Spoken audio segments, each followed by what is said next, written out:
या तो अहमदनगर के आमदार, खासदार, मंत्री और खुद कलेक्टर साहब आंख से अंधे हो गए हैं, उन्हें कुछ दिखाई नहीं दे रहा है कि नेवासा से लेके पुणे तक का जो रास्ता है किस तरीके से यहाँ पर खड्डे नजर आ रहे हैं। इतने बड़े बड़े खड्डे शायद हिंदुस्तान के किसी सड़क के ऊपर नहीं होंगे। एक बात समझ में आ रही है कि या तो ये जितने लोगों का मैंने नाम लिया हूँ, आमदार, खासदार, मंत्री और कलेक्टर साहब, डीपीडीसी के पैसे के जरिए ये सीमेंट भी अपने पेट में डाल दे रहे हैं और डामर भी खुद खा रहे हैं। शायद यही वजह है कि आप सड़कों की हालत देखिएगा कि ऐसे ऐसे खड्डे पूरे रास्ते के ऊपर है कि आप अंदाजा नहीं लगा सकते। इस सड़क से गुजरने वाले लोगों के ऊपर क्या तकलीफ हो रही है, आप इसका अंदाजा नहीं लगा सकते। मैं महाराष्ट्र के मुख्यमंत्री देवेंद्र फडणवीस साहब, एकनाथ शिंदे साहब, अजीत पवार साहब, आप तीनों से ये दरखास्त करता हूँ, अपनी गाड़ी के अंदर, कितनी ही आलीशान गाड़ी क्यों ना हो, आप पूना से निकलिए और नेवासा तक उस गाड़ी के अंदर बैठ के जाइए।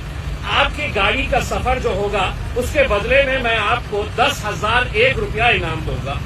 ये खड्डे क्या सिर्फ आम लोगों के लिए है? आप हेलीकॉप्टर से घूमेंगे, लोगों से टैक्सेस वसूल करेंगे और यहाँ पर लोगों को इस तरह के खड्डे नसीब होंगे।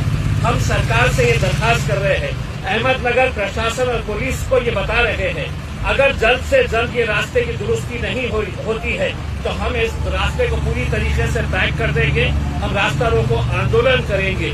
हो सकता है कि पैसे की लालच के अंदर ये डीपीडीसी का फंड पूरा आपस में मिल बांट कर खा रहे हैं। उन्हें फिक्र बस इस बात की थी कि अहमदनगर शहर का नाम कैसे बदला जाए। आपने नाम बदल दिए, अहिल्याबाई होलकर के नाम के ऊपर इस शहर का नाम तो रख दिए, लेकिन आपको शर्म नहीं आ रही है कि इस शहर के आने और जाने का जो रास्ता है उसके ऊपर जो खड्डे भरमार पड़े हुए हैं उसको आपको नजर नहीं आ रहा है। हम आपसे दरखास्त कर रहे हैं।